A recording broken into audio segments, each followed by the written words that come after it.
નમસ્કાર મિત્રો, એકાઉન્ટના આજના લેક્ચરમાં આપણે ભાગીદારીના લક્ષણો, ભાગીદારી કરારનામું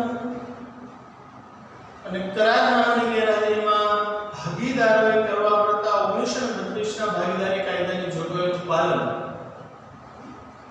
ત્રણ બાબતોનો અભ્યાસ કરીશું. તો સૌપ્રથમ ગઈકાલે આપણે ભણી ગયા ભાગીદારી વિશે પ્રવેશમાં કે ભાગીદારીની વ્યાખ્યા, એક ભાગીદારની વ્યાખ્યા ને એક ભાગીદારી પેઢીની વ્યાખ્યા.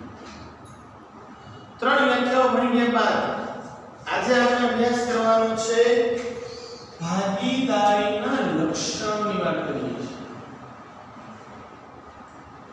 તો ભાગીદારીના લક્ષણોમાં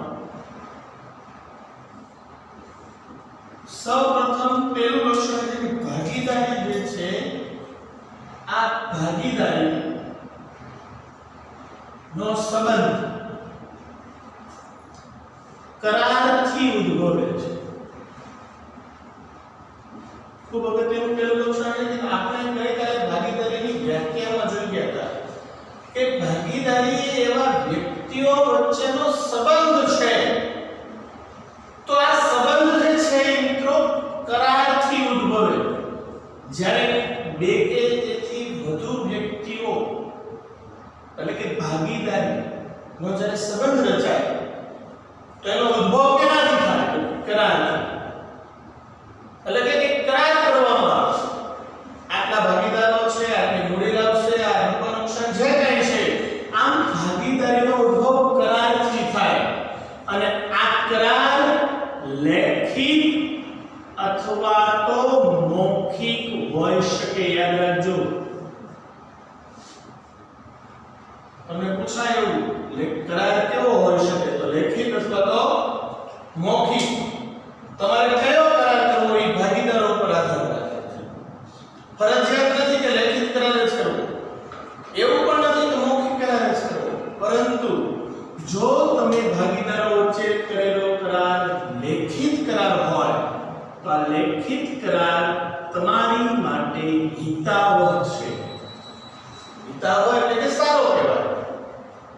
શા માટે લેખિત કરાર હિતાવહ છે? માનો કે ભવિષ્યમાં કોઈ ભાગીદારો વચ્ચે મતભેદ કે ઝઘડાઓ થાય તો જો લેખિત કરાર હોય ને લખેલું તો એ કોર્ટમાં પુરાવા તરીકે રજૂ કરી શકાય. પણ મૌખિક કરાર હોય તો એ કોર્ટનો કોઈ પુરાવો માન્ય ગણે નહીં. એટલે યાદ રાખજો કે જ્યારે પણ ભાગીદારીનો સંબંધ તમે રચો, આજે તો કાલે ભવિષ્યમાં, તો એ કરારથી રચજો. અને કરાર કેવો કરવાનો? તો કે લેખિત કરવાનો. 100 રૂપિયાના સ્ટેમ્પ પર બધું લખાણ કે ફલાણા ભાઈ આટલા રૂપિયા લાવવાના અને આટલા લાવવાના, અને મજૂરીનો અથવા તો મહેનતનો જ ભાગ મળશે, કોને કેટલા ટકા હિસ્સો મળશે, આનો 50% ભાગ, આનો 30% ભાગ, આનો 20% ભાગ, જે કંઈ હોય એ લેખિત કરારમાં ઉલ્લેખ કરવાનો. આપણે આગળ જોઈશું આ કરારનામામાં કઈ કઈ બાબતોનો ઉલ્લેખ હોય. પણ આ પહેલું લક્ષણ ભાગીદારી. જો કે લક્ષણો તમને ક્યાંય પૂછાવાના નથી. આપણે આગળ આના ગુણભાગની વાત કરી ગયા હતા. 4 માર્ક્સમાં એક એમસીક્યુ ને એક 3 ગુણનો દાખલો. પણ છતાંય આપણે ભાગીદારીને સમજવી છે. તો એને સમજવા માટે આપણે એના લક્ષણોનો અભ્યાસ કરવો પડશે. તો જ ખ્યાલ આવે કે કદાચ ઉદ્ભવે. કરાર લેખિત અથવા તો મૌખિક હોઈ શકે. લેખિત કરાર હિતાવહ છે, ફરજિયાત નથી. આ ભાગીદારીનું બીજું લક્ષણ છે કે ભાગીદારી નફો કમાવવાના હેતુથી અસ્તિત્વમાં આવે છે. ભાગીદારી શા માટે અસ્તિત્વમાં આવે? તો કે નફો મેળવવાનો હેતુ. સ્વાભાવિક છે, બે કે તેથી વધુ વ્યક્તિઓ સાથે મળીને ધંધો કરવા માટે ભાગીદારીની સ્થાપના કરે તો શા માટે કરે? નફો મેળવવા માટે જ કરે ને. સેવા કરવા માટે કોઈ ભાગીદારી સ્થાપે નહીં. તો એનું બીજું લક્ષણ કે ભાગીદારી નફો મેળવવાના હેતુથી અસ્તિત્વમાં આવે છે. ત્રીજું લક્ષણ છે કે કાયદેસરના ધંધા માટે, કાયદેસરના ધંધા માટે ભાગીદારી સ્થાપી શકાય. યાદ રાખજો, તમે ભાગીદારીમાં ધંધો કરી શકો, પણ ધંધો કેવો હોવો જોઈએ? કાયદેસર. ગુજરાતમાં દારૂના ધંધામાં ભાગીદારી ન થાય કેમ કે ગેરકાયદેસર છે. તો ગેરકાયદેસર ધંધામાં ભાગીદારી નહીં. કાયદા અનુસાર ભાગીદારી કાયદેસરના ધંધા માટે કરી શકાય. તો આ એનું ત્રીજું લક્ષણ છે. મિત્રો ચોથું લક્ષણ અને ખૂબ જ અગત્યનું છે, તમને એક ગુણના એમસીક્યુ માં પૂછાયું કે ભાગીદારીમાં ઓછામાં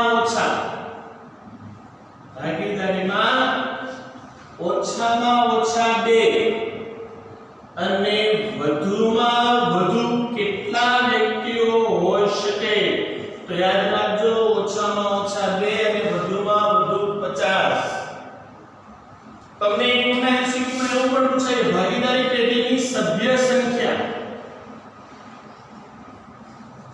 ઓછામાં ઓછી કેટલી? તો કે 2 અને વધુમાં વધુ 50. 50 થી વધુ નહીં. જો 50 થી વધુ રાખવા હોય તો તમારે ભાગીદારીનું નહીં પણ કંપની સ્વરૂપ અસ્તિત્વમાં આવે. ચોથું અને ખૂબ અગત્યનું લક્ષણ એક ગુણમાં પણ પૂછાઈ શકે કે ભાગીદારીમાં ઓછામાં ઓછા 2 અને વધુમાં વધુ કેટલા હોય? 50. મિત્રો પાંચમું લક્ષણ ભાગીદારીનું એ છે કે ભાગીદારી માં અથવા તો ભાગીદારી આપણે અંદર વાત કરીએ ભાગીદારીની તો 4 લક્ષણો ભણી ગયા. પાંચમા લક્ષણની વાત કરીએ કે ભાગીદારીની અંદર જે ઓછામાં ઓછા 2 વ્યક્તિઓ હોય છે, વધુમાં વધુ 50 વ્યક્તિઓ હોય છે. આ ભાગીદારીમાં જોડાયેલા દરેક ભાગીદારીમાં જોડાયેલા દરેક ભાગીદારની જે પાર્ટનરો હોય 3 માનો કે 4 5 જેટલા બી હોય, આ દરેક ભાગીદારની જવાબદારી અમર્યાદિત હોય છે. આ શબ્દ તમે યાદ રાખજો. એ પણ ગુણના સંકેતમાં છે ભાગીદારીમાં જોડાયેલા દરેક ભાગીદારની જવાબદારી અમર્યાદિત હોય છે. ભાગીદારીમાં જોડાયેલા દરેક ભાગીદારની જવાબદારી કેવી હોય? અમર્યાદિત. અમર્યાદિત જવાબદારી એટલે કે માનો કે તમે ભાગીદારીમાં ધંધાની સ્થાપના કરો અને ભાગીદારીમાં જે ધંધો કર્યો હોય એ ધંધામાં દેવું થઈ જાય, નુકસાન થાય, તો એ નુકસાન તમારે તમારી અંગત જે મિલકતો છે ને એ વેચીને ભરપાઈ કરવું પડે. એને અમર્યાદિત જવાબદારી કહેવાય. તો ભાગીદારીમાં જોડાયેલા દરેક ભાગીદારની જવાબદારી કેવી હતી? તો અમર્યાદિત. તો મિત્રો 5 લક્ષણો જે આપણે ભાગીદારીના આધારે વાત કરી ગયા. હવે એમાંનું પહેલું લક્ષણ તો ભાગીદારીનો સંબંધ જે છે ને કરારથી અસ્તિત્વમાં. હવે આપણે જોવાનું ધ્યાન આપજો. ભાગીદારીનો ઉદ્ભવ ક્યાંથી થાય? તો કે કરારથી. માનો કે ભવિષ્યમાં તમે કોઈ વ્યક્તિઓ વચ્ચે તો 2 મિત્રો 5 સાથે મળી ભાગીદારીમાં ધંધો કરો તો યાદ રાખવાનું આપણે શું તૈયાર કરવાનું? તો કે કરારનામું અથવા તો ખતપત્ર. આ ખતપત્રમાં સમાવિષ્ટ બાબતો કે ભાઈ કરારનામું તૈયાર કરો તો કઈ કઈ બાબતોનો તમારે સમાવેશ કરવો પડે. તો ખૂબ અગત્યનું છે, આપણે પણ ભવિષ્યમાં કામ લાગે એવું છે. હું ટૂંકમાં તમને બધા જ વિગતો સમજાવી દઉં છું કે તમે જે કરારનામું લેખિત તૈયાર કરો છો, આ લેખિત કરારનામાની અંદર તમારે કઈ કઈ બાબતોનો ઉલ્લેખ કરવો પડે. મિત્રો પહેલી બાબત છે ભાગીદારોની વિગતો. 600 રૂપિયાના સ્ટેમ્પ પર એક કરારનામું તૈયાર થાય. કરારનામાની અંદર પહેલી વિગતનો ઉલ્લેખ થાય ભાગીદારોની વિગતો. ભાગીદારોની વિગતો એટલે ભાગીદારોના નામ, એનું એડ્રેસ, જે કઈ વસ્તુ હોય બધી વિગતોનો ઉલ્લેખ કરારનામામાં થાય. ત્યારબાદ બીજી બાબત છે પેઢીની વિગતો. ભાગીદારીની વિગતો તો ખરી, સાથે સાથે પેઢીની જે વિગતો હોય કે તમે કઈ પેઢીની સ્થાપના કરી છે, પેઢી ક્યાં આવેલી છે, પેઢી ઘરની છે અથવા તો ભાડે છે, તેનું ભાડું શું છે, દરેક બાબતનો ઉલ્લેખ આ કરારનામામાં કરવામાં આવે. તો કરારનામામાં સમાવિષ્ટ બાબતોમાં પહેલી હતી ભાગીદારોની વિગતો, બીજી છે પેઢીની વિગતો, ત્રીજું છે ધંધાનો પ્રકાર. તમે કયા પ્રકારનો ધંધો કરો છો એનો ઉલ્લેખ પણ કરારનામામાં હોવો જોઈએ. ચોથી વિગત છે ભાગીદારીનો અથવા તો કે ધંધાનો આરંભ કે પ્રારંભ. ક્યારથી, કઈ તારીખથી ધંધાનો કે ભાગીદારીનો આરંભ કરવામાં આવ્યો એ બાબતનો ઉલ્લેખ પણ કરારનામામાં હોવો જોઈએ. ત્યારબાદની અગત્યની બાબત છે મૂડી. આપણે 11મા ધોરણમાં પારિભાષિક શબ્દમાં જોઈ ગયા હતા મૂડી એટલે શું? તો કે ધંધાનો માલિક ધંધામાં જે કાંઈ લાવે એને મૂડી કહેવાય. તો અહીંયા મૂડી એટલે માલિક એક નથી પણ ધંધાના જે ભાગીદારો છે ભાગીદારી પેઢીના આ ભાગીદારો ધંધામાં જે કંઈ રકમ લાવે એને મૂડી કહેવાય. હવે હું તમને એક્ઝામ્પલ દ્વારા સમજાવું. માનો કે પેઢીના 3 ભાગીદારો છે A, B અને C.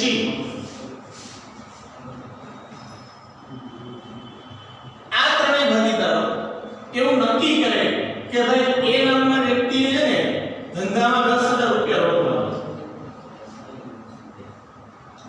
B નામના વ્યક્તિએ ધંધામાં 20,000 રૂપિયા રોકવાના અને C નામના વ્યક્તિએ ધંધામાં 20,000 રૂપિયા રોકવાના. અથવા તો એને અંદર રોક્યા હોય તો કયા ભાગીદારે કેટલા રૂપિયા ધંધામાં રોક્યા છે એટલે કે કયો ભાગીદાર કેટલી મૂડી લેવો છે એ મૂડીનો ઉલ્લેખ પણ કરારનામાની અંદર હોય. એટલે ભવિષ્યમાં જો ભાગીદારો વચ્ચે મતભેદ કે ઝઘડાઓ થાય તો લખેલું હોય એ કરારનામું બતાવી શકાય કે જો જ્યારે ધંધાની સ્થાપના કરી હતી ત્યારે હું 10,000 લેવો હતો, B નામનો વ્યક્તિ 20,000 લેવો હતો. હવે તમારે વાતો કરવી ક્લાસની બહાર હોય આ ડિસ્ટર્બ અને C નામનો વ્યક્તિ 20,000 રૂપિયા લેવો. તો આ મૂડીનો ઉલ્લેખ પણ કરારનામાની અંદર કરવામાં આવે છે. ત્યારબાદ મિત્રો છઠ્ઠી બાબત છે મૂડી પર વ્યાજ.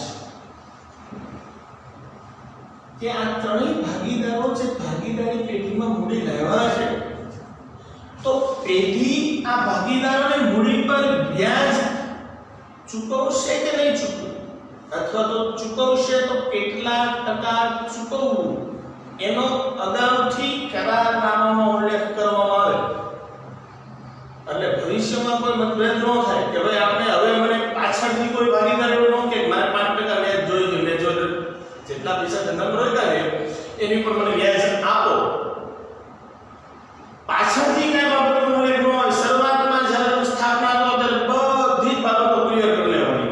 આટલી મૂડી લાવશે, મૂડી પર વ્યાજ આપશું, ત્રણેય નક્કી કરે કે હા હવે આપવું છે તો કેટલા ટકા આપવું છે, નથી આપવું તો હા નથી આપવું. આ બધી જ બાબતનો ઉલ્લેખ કરાવવાનો. તમે પણ કરજો ને ભાગીદારીમાં ભવિષ્યમાં જોડાવું તો આપણે જો તો બધા કોમર્સના સ્ટુડન્ટ એટલે કંપની સ્થાપવાની ભાગીદારી નહીં ભેગું છું. પણ સાતમી વિગત મિત્રો ઉપાડ. જે રીતે ભાગીદારો પેઢીમાં લાવે એને મૂડી કહેવાય તો ઉપાડથી પણ તમે જાણકાર જ છો. ઉપાડ કોને કહેવાય તો કે ભાગીદારો પેઢીમાંથી કઈ લઈ જાય ઘરે તો એને શું કહેવાય ઉપાડ કહેવાય. હવે આનો ઉલ્લેખ પણ કરવો પડે જ્યારે પેઢીની સ્થાપના થઈ જાય કે વર્ષ દરમિયાન ભાગીદારોએ વધુમાં વધુ કેટલો ઉપાડ કરી શકે. કોઈ ઉપાડ કરે તો ઉપાડ ઉપર એને પેઢીને વ્યાજ આપવાનું કે નહીં આપવાનું આ ઉપાડ પર વ્યાજનો ઉલ્લેખ પણ આમાં હોય.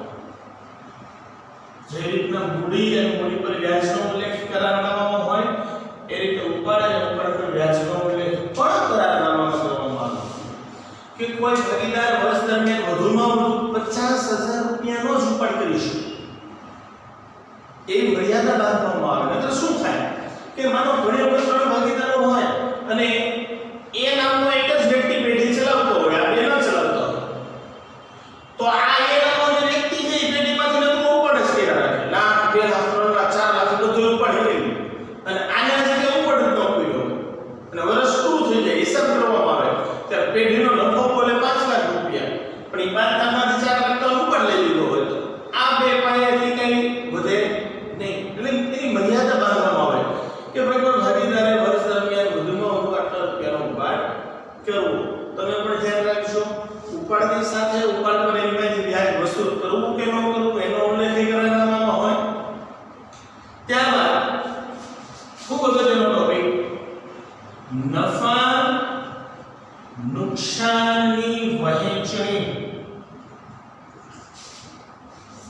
કરવું તો પડે ને.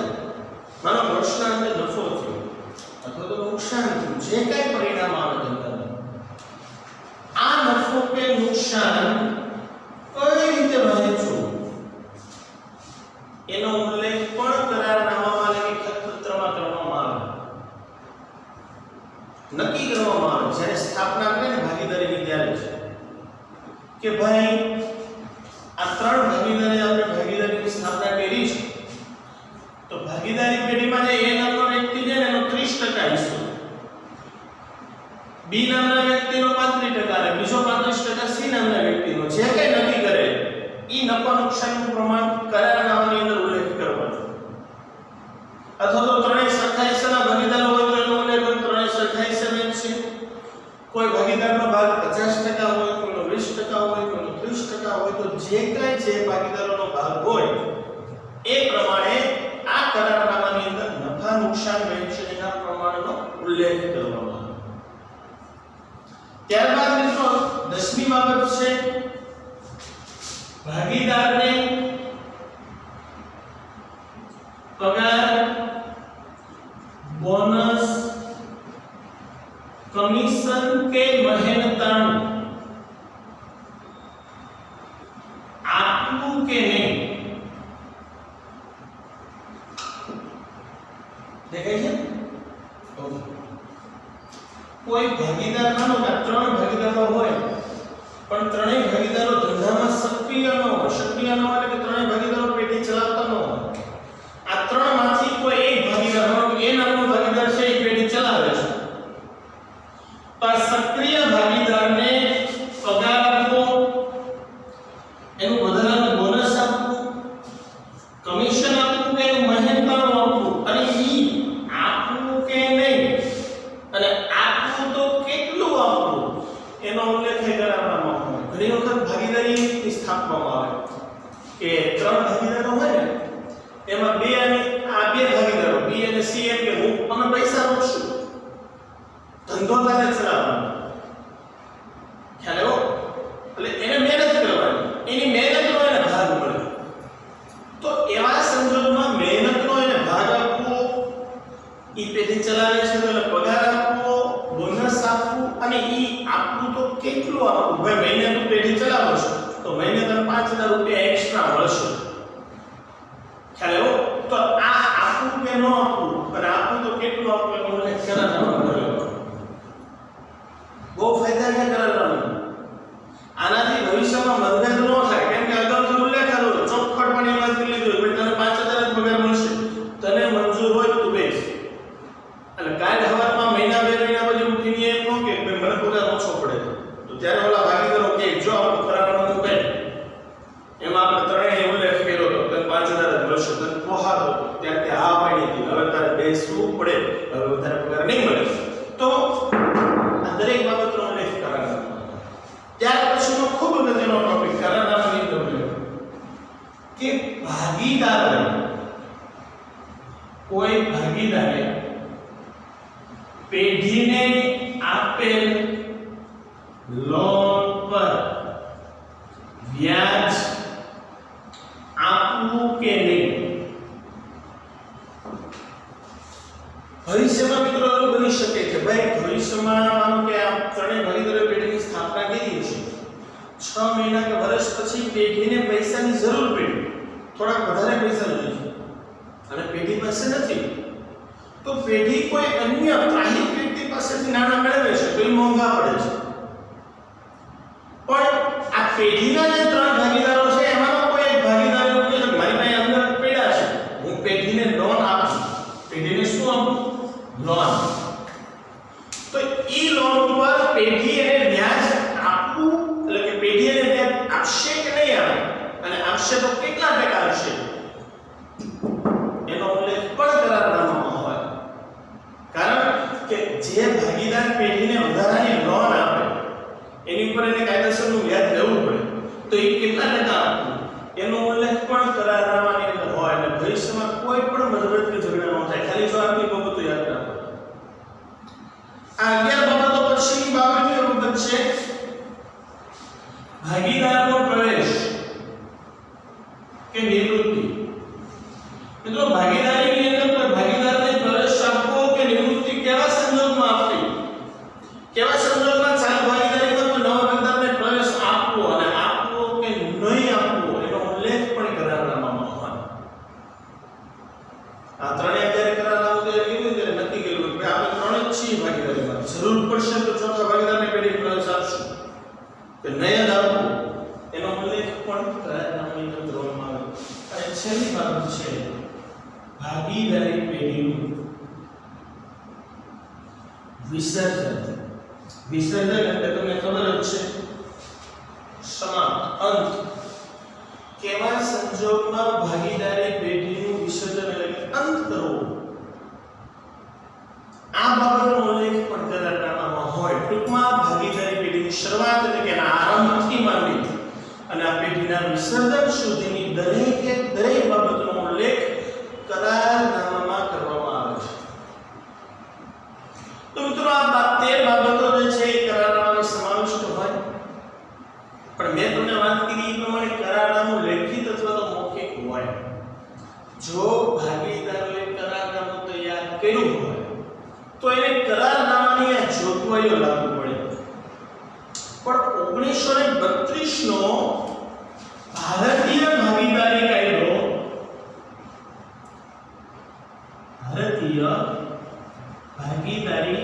કાયદો મુજબ જો કોઈ ભાગીદારોએ કરારનામું તૈયાર ન કર્યું હોય એટલે કે કરારનામાની ગેરહાજરી હોય તો એવા સંજોગોમાં એને ભારતીય ભાગીદારી કાયદાની કાનૂની જોગવાઈઓનું પાલન કરવું પડે. ખૂબ અગત્યનો ટોપિક છે, તમારો નવો ટોપિક ધ્યાન રાખજો. હવે હું તમને બહુ ક્લિયર સમજાવી દઉં છું. ભાગીદારીનો અર્થ આપણે જોઈ ગયા, જેમાં ભાગીદારી વ્યક્તિઓ વચ્ચેનો સંબંધ હતો, જેઓ બધા દ્વારા અથવા બધા વતી કોઈ એક વ્યક્તિ દ્વારા ચલાવવાના ધંધાનો નફો કે નુકસાન વેચવા સંમત થઈ ગયો. હવે ભાગીદારીનો ઉદ્ભવ કરારથી થાય. જ્યારે ભાગીદારીની સ્થાપના થાય ને કરારથી થાય. આ કરાર લેખિત હોય તો આ લેખિત કરારમાં આટલી બાબતોનો ઉલ્લેખ હોય છે. પણ માનો કે ભાગીદારોએ કરારનામું તૈયાર નથી કર્યું અને એમને ભાગીદારી ચલાવે છે તો એમને પણ એવા સંજોગોમાં કાનૂની જોગવાઈઓનું પાલન કરવું પડે. તો કાનૂની જોગવાઈઓ ખાસ યાદ રાખજો, તમને 3 ગુણના દાખલામાં કામ લાગશે. તમને એવું કહેવામાં આવશે ભાગીદારો કરારનામું તૈયાર નથી કર્યું તો એવા સંજોગોમાં કાનૂની જોગવાઈઓ શું લાગુ પડે. તો યાદ રાખજો, જો ભાગીદારોએ કરારનામું તૈયાર નથી કર્યું તો કાનૂની જોગવાઈ એમ કહે છે ભાગીદારોને એમને રોકેલી મૂડી પર વ્યાજ ચૂકવાશે નહીં. આનો મતલબ આપણે 11મા ધોરણમાં વાર્ષિક હિસાબો ભણતા હતા, એમાં આપણે હવાલા આપતા યાદ છે. હવાલામાં એવું કહેતા કે ભાગીદારોની મૂડી પર 5% વ્યાજ ગણો, 10% વ્યાજ ગણો, એવું કહેતા તો ગણતા. ખ્યાલ આવે? એવી જ રીતે અહીંયા ભાગીદારોએ નક્કી કર્યું હશે, કરારનામું હશે તો એનો ઉલ્લેખ હશે. પણ માનો કે કરારનામું નથી તો કાનૂની જોગવાઈ મુજબ એવું કહે છે, કાનૂની જોગવાઈ કે ભાગીદારોને મૂડી પર વ્યાજ ચૂકવાશે નહીં. તો આ પહેલી કાનૂની જોગવાઈ તમારી. બીજી કાનૂની જોગવાઈ એવું કહે છે ભાગીદારોએ પેઢી પાસેથી જે ઉપાડ કર્યો હોય આ ઉપાડ પર પેઢી ઉપાડ પર વ્યાજ વસૂલ કરી શકે નહીં. જે રીતના મૂડી પર વ્યાજ ચૂકવવામાં ન આવે એ જ રીતના ઉપાડ પર વ્યાજ વસૂલ ન કરી શકાય એવું કાનૂની જોગવાઈ કહે છે. આ બીજી કાનૂની જોગવાઈ એટલે કે ઉલ્લેખ હોય તો ઉપાડ પર વ્યાજ ગણવાનો, જો ઉલ્લેખ ન હોય તો ઉપાડ પર વ્યાજ નહીં ગણવાનો. ત્રીજો અને ખૂબ જ અગત્યનો મુદ્દો, કરારનામું તૈયાર કર્યું હશે તો નફા નુકસાનનું પ્રમાણ હશે કે આનો 20%, આનો 30%, આનો 40%. પણ જો કરારનામું તૈયાર ન કર્યું હોય તો કાનૂની જોગવાઈ મુજબ ભાગીદારો વચ્ચે નફો કે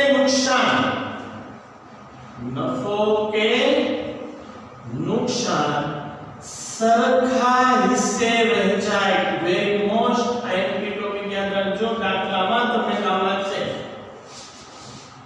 ભાગીદારો વચ્ચે નફા નુકસાનનું પ્રમાણ આપ્યું હોય તો જે આપેલું હોય એ પ્રમાણથી વહેંચવાનું, અને જ્યારે પ્રમાણ ન આપ્યું હોય ત્યારે કાનૂની જોગવાઈનું પાલન કરવાનું.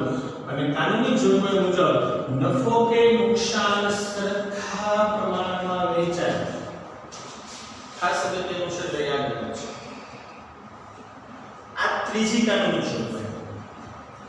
ચોથી કાનૂની જોગવાઈ એવું કહે છે કે જો કરારનામું તૈયાર ન થયું હોય તો ભાગીદારો, કોઈ સક્રિય ભાગીદાર હોય તોય ભલે અને સક્રિય ન હોય તોય ભલે, કોઈ પણ ભાગીદારને પગાર, બોનસ, કમિશન કે મહેનતાણું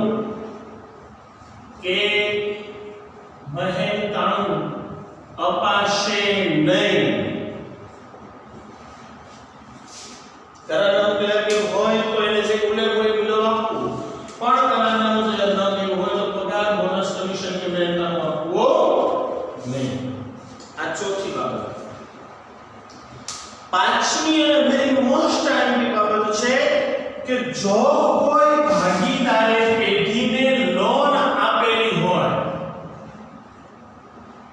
જો કોઈ ભાગીદાર, યાદ રાખજો, કોણે ભાગીદારે પેઢીને લોન આપેલ હોય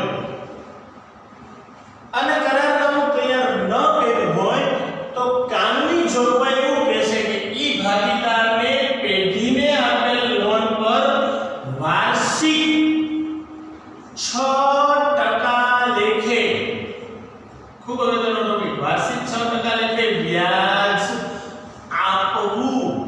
આવું કાનૂની જોગવાઈ કહે છે. વિદ્યાર્થી મિત્રો, ખૂબ અગત્યનું કે જો કોઈ ભાગીદારે પેઢીને લોન આપી હોય અને કરારનામું તૈયાર ન કર્યું હોય તો કાનૂની જોગવાઈ મુજબ ભાગીદારે પેઢીને આપેલ લોન પર વાર્ષિક 6% વ્યાજ આપશે. મિત્રો, આનો મતલબ એવો કે તમને હવાલામાં કીધું ન હોય કે લોન ઉપર 6% વ્યાજ આપો. ભાગીદારે જો પેઢીને લોન આપી હોય તો એની પર 6% 10% વ્યાજ એવું ન કીધું હોય, તમને માત્ર એવું કહે કે એ નામના ભાગીદારે પેઢીને 50,000 ની લોન આપી છે. કેટલાની લોન આપી છે? 50,000. જો માત્ર તમને એવું કહે કે એ નામના વ્યક્તિએ પેઢીને 50,000 ની લોન આપેલી છે તો આ 50,000 ની લોન પર વ્યાજનો કોઈ જ ઉલ્લેખ ન હોય છતાં આપણે ગણવાનો હવાલો નહીં હોય. આપણે જો કાંઈ ન કીધું હોય છતાં પણ આને 6% લેખે 3,000 રૂપિયા ભાગીદારને લોન પર વ્યાજ આપવું એવું કાનૂની જોગવાઈ કહે છે. 5 અને ખૂબ જ અગત્યની